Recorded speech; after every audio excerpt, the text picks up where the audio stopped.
what is the single most insane thing you've ever seen Ronald Acuña do? In Arizona, my rookie year, he hit a ball in BP. The big jumbo board, there's like 3 speakers on the side. He hit the top of the middle speaker on the side of the jumbo board. And if you see a picture of it, you'll understand how crazy that is that he did that.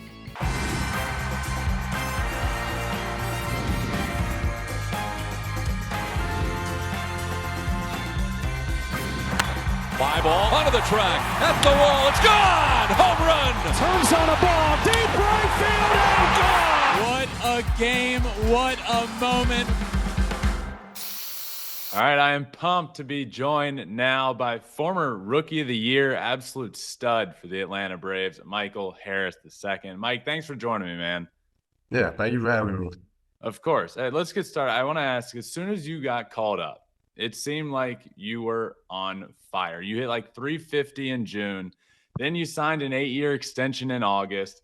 Just take us through the first couple months of getting called up. I mean, you had to be on top of the world, basically. When I first got called up, I guess I came up to a situation that didn't allow me to have as much pressure on myself.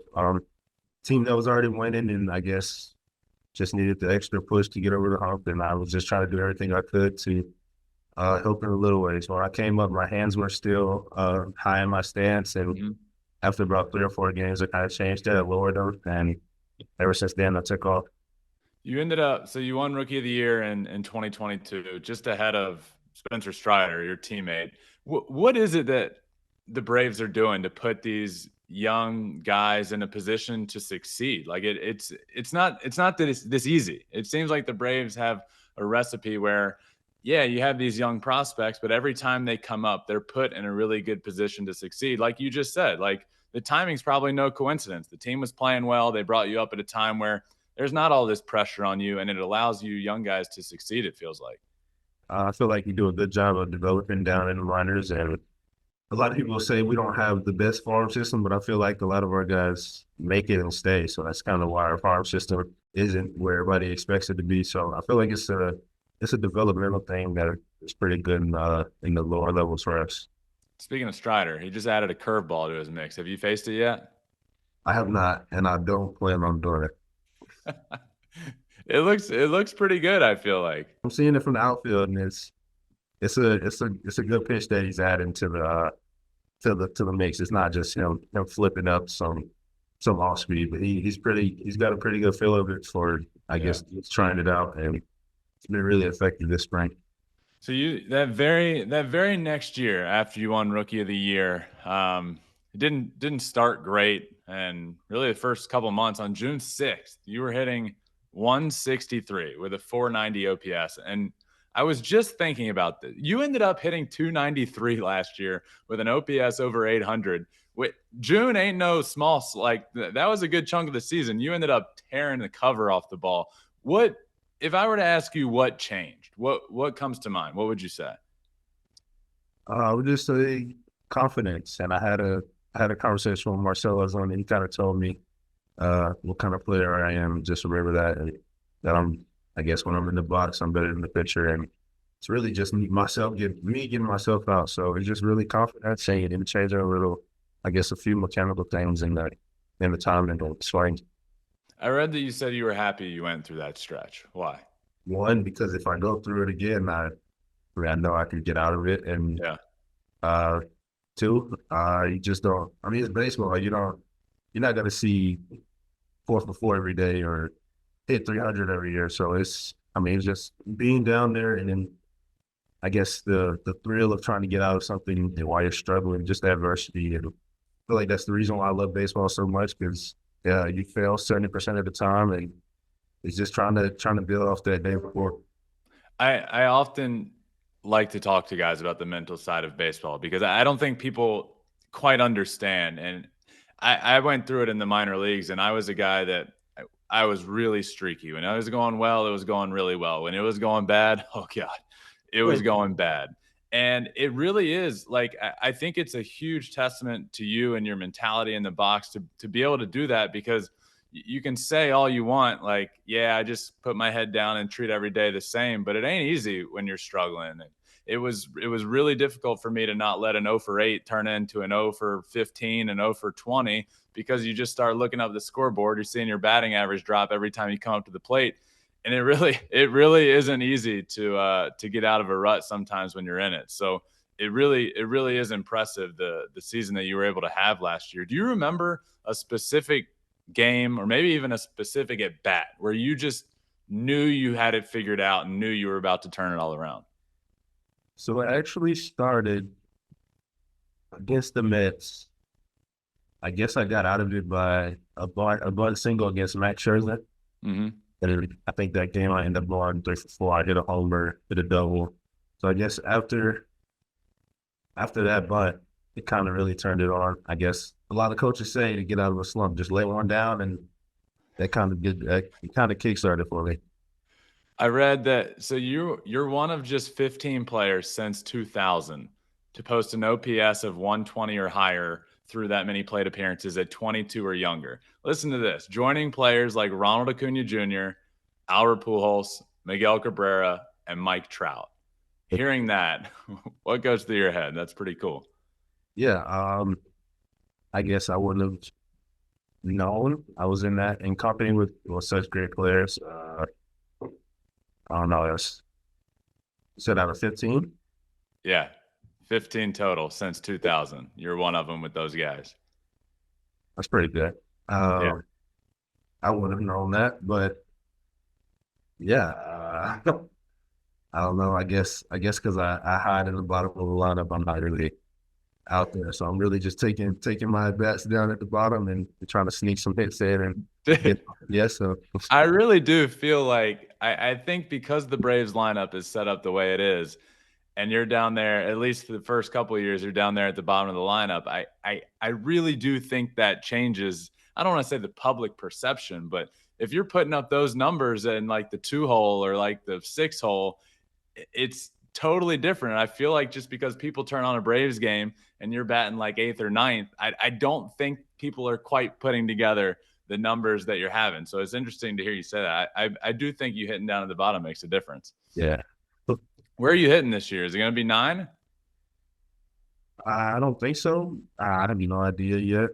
Maybe 6, 7 range. I think I heard Smith say that on something, maybe 6 or 7. But I don't know. I guess wherever I am, I'll try to do whatever I would do in any spot. Just try to get on base and score runs.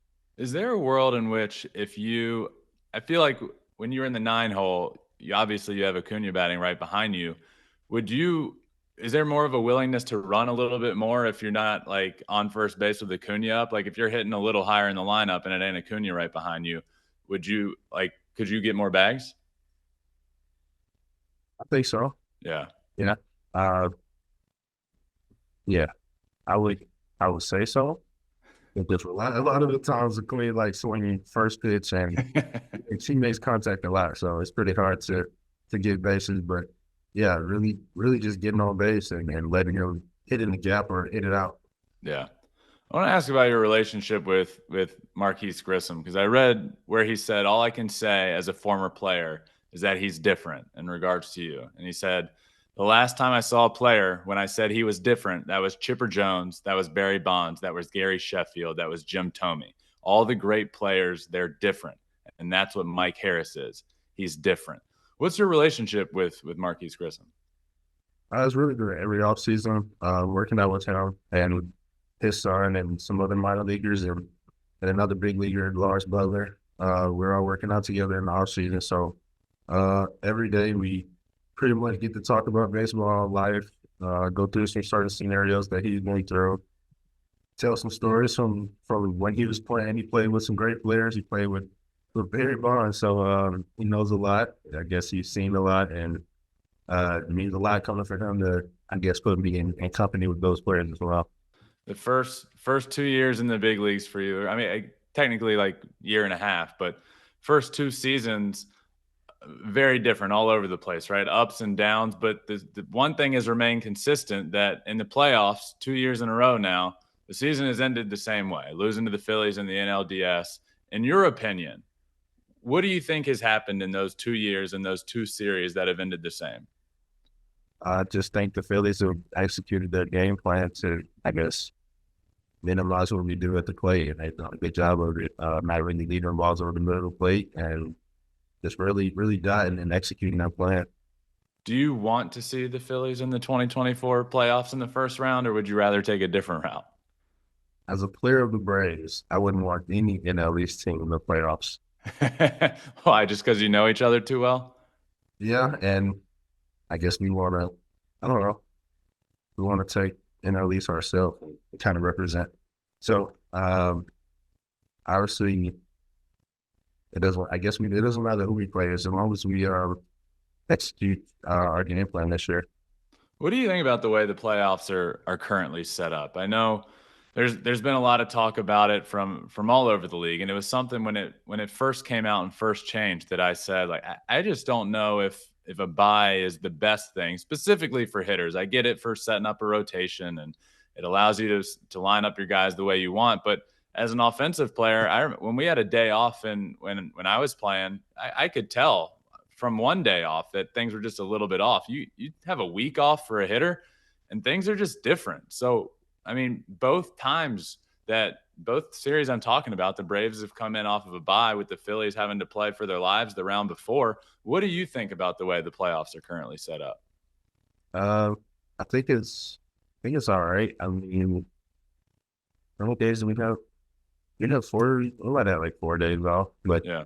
I feel like last year we prepared pretty well. We had some sim games with fans in the stands, but I guess it doesn't really correlate to the real intensity of a playoff game. But uh, yeah, I mean, I guess you'll rather be high going into playing another team with Yeah. still know. I guess I don't really know. Just I can definitely feel that the off days can affect, but at Yeah. the same time, I don't know if you win if you're 1-2, then you're already guaranteed to buy. So you got to know that going to the season. So either we either we're not at the top, or you just got to fix it. So Yeah. either one of those, we just got to just handle it however we need to. I want to ask about you personally. You were a two-way guy in high school, drafted out of high school. Did you prefer pitching or hitting? Definitely hit it. Well, if I was to do it as a career, hitting full time, but I wanted to try two-way for a little bit. Were you recruited for one more than the other? I know you were recruited to LSU for pitching, ended up signing at Texas Tech. Were you recruited by more schools for one or the other? Schools, no, LSU is the only one that wanted for just pitching. But Really? team wise, it's maybe 3 teams that only want me as a hitter, and Braves are one of them. So yeah, I thought we were really gonna be taking as a pitcher early on, and then I guess a week before the draft, I had a workout and at Suttress at the time, and then ever since then I was a hitter now. So I'm glad they did that, and now I'm up here doing what I'm doing. Now that you're up there doing what you're doing, how often are you trying to push a button a little bit? Like, let me get on the mound a little bit. Yeah, there's times I joke about it, but I don't think I can get up there and take care of my arm. So I rather stay back there in the outfield. Dude, funny story. So I was a two-way guy in college and got drafted just to was just a hitter professionally. But every time in the minors when we got down by a lot, and coach is like, hey, who wants to throw, who can pitch, every time I'm like, I got it. So there's one time we're playing the Braves. I think it was the Fire Frogs, the high A team. And I go down in the bullpen straight from right field to the bullpen. I swear I was throwing 105 in the bullpen. I felt great. I had to hit that inning. So I threw like 10 pitches, went to hit, punched out because of course I punched out. But I'm so pumped to go out on the mound, strike out the first guy I face. Next guy I face, 2 straight heaters on the outside corner, strike 1, strike 2. I shook off our catcher for the third pitch and threw, I swear, the nastiest curveball I'd ever thrown in my life. And this dude hits it off the ground, an absolute rocket off the right center fence. and that was Ronald Acuña Jr. That adds up. That adds up a lot. I was like, that guy's pretty good. He's gonna be pretty good. You ended up drafted in the 3rd round out of high school by the Braves, hometown team. Take me through draft day. What was draft day like for you? So I went through the first day. I was just watching. Had some guys going in the first round that I knew, so really just cheering them on. And second day I went, I guess, early for that 3rd round was pretty early towards the end of the 3rd round. So the agent was at my house, got a call from the Braves, called me out to the patio, talked about it. Came back in. I had my family inside watching on TV, family and friends, and I came back in, didn't say anything. They were all watching recording. Then the Braves came up and said my name, and then ever since then it was pretty wild in there. And there's a video. I was just standing there in shock, just staring at the TV. I knew, but I couldn't believe they were actually gonna do it, and it being the Braves was even better.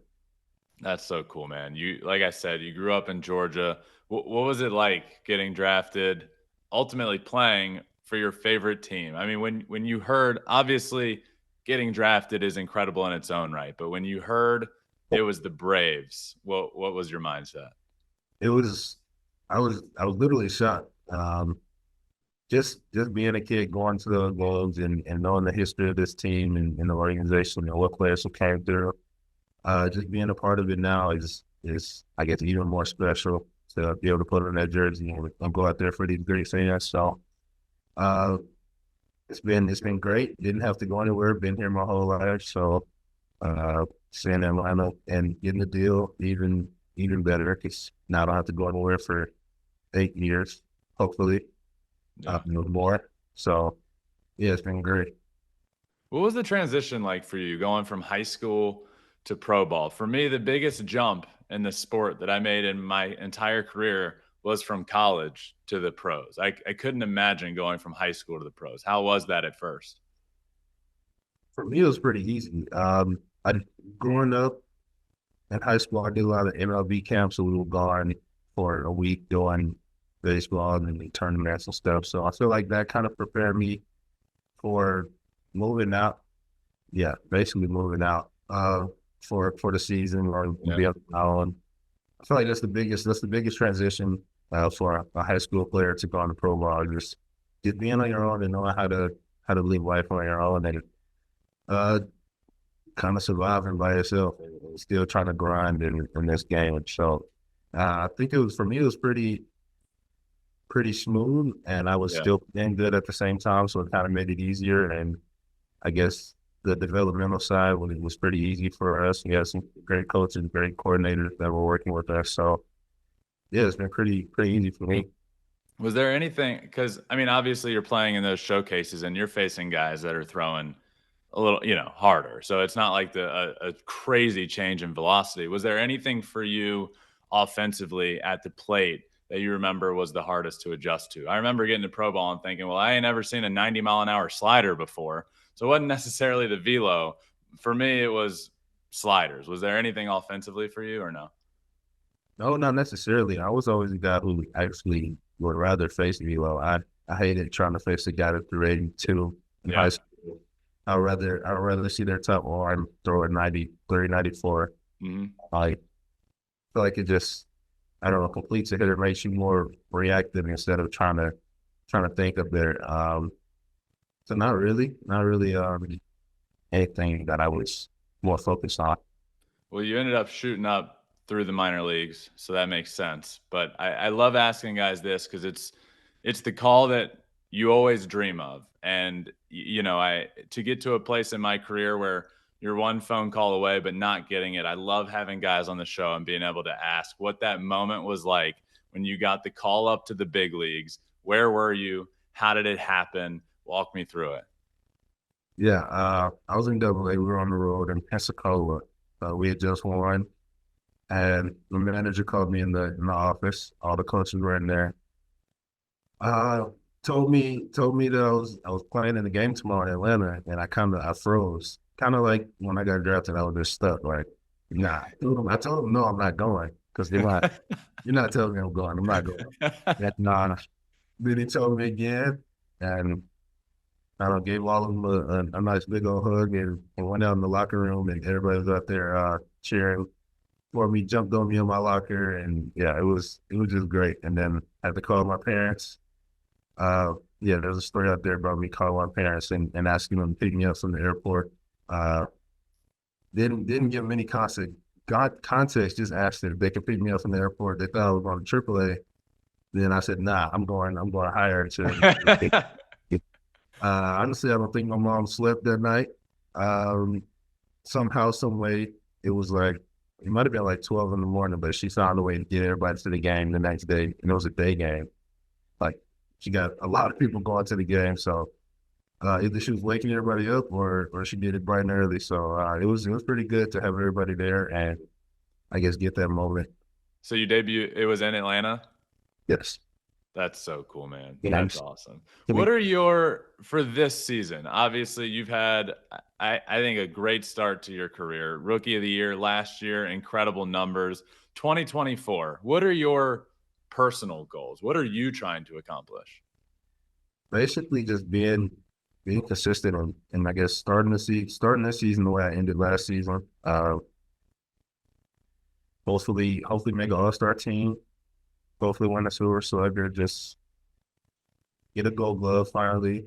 That's coming for sure. Win the World Series. That's awesome, man. All right, a couple fun questions for you before we finish up. First, so far in your career, favorite stadium that you have been to? Favorite stadium that you like playing in? Other than Atlanta. So I like Pittsburgh. Okay. And I guess performance-wise, like Washington or I like Seattle. I like playing in Seattle too. It's a good field playing there. LA had a great vibes. Dodgers. But yeah, let's say Pirates is probably my favorite. All right. What about the contrary? What about your least favorite? Oakland. That is 95% of the answers. It's either Oakland or a place where somebody just can't buy a hit. They're like, I'll forever say this place, I can't hit there. But yeah. Oakland's the normal answer. Yeah, there's some places I don't have hits too, I think. But still kind of like the stadiums. You posted something the other day, bunch of guys out on the golf course. You said you got to look the best to play the worst. Where's your golf game at? How are you feeling about that? Feel good about it.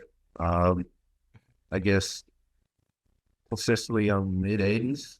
Okay. But yeah, those guys they're a little better than me, so I'm kind of on the bottom tier of our players. But best golfer on the team, who is it? Austin Riley's up there. Jackson Stevens is up there. I'm missing on Bryce Elder. All right. He's actually a golfer in college too, in Texas. Oh, he was? Yes. So you're out there shooting mid-80s, and you got a bunch of guys out there better than you. That's wild. Yeah. As long as I look the best, that's all right. I got one of the best videos I think that came out last year was a video of you watching Ronald Acuña. I think it was 2018. He hit that homer in the playoffs, and you went nuts. It was incredible. What did you think when you first saw that video out in public and out on social media going viral? Well, I knew it was out because I sent it to them to put it out.